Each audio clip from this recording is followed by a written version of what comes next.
You've seen the viral Brazilian waxing videos, but let's be honest, most of them skip the real stuff. Today we're showing you exactly how it's done. No filters, no fluff, just real steps, real results, and real skin. Let's get smooth. This is how you actually do a Brazilian wax. No BS. First things first, preparation is everything. You don't want to wax irritated skin or skip cleansing. Gently exfoliate the area 24 hours before waxing to prevent ingrown hairs. On wax day, make sure your skin is clean, dry, and free from lotions or oils. And yes, hair should be at least a 1/4 inch long. That's about the size of a grain of rice. Shorter and the wax won't grip properly.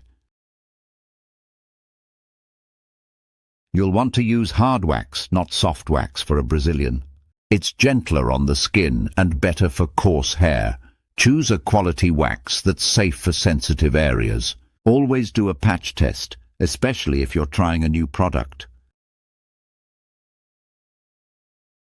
Apply the wax in small sections, following the direction of hair growth.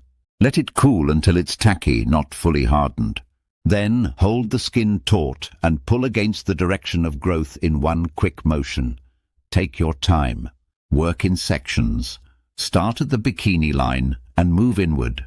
Breathe through it and don't rush. You can use cornstarch beforehand to absorb extra moisture. Once you're done, apply a soothing post-wax oil or aloe vera gel. Avoid tight clothing, hot baths and workouts for 24 hours to let your skin heal. Redness is normal. It should calm down within a few hours.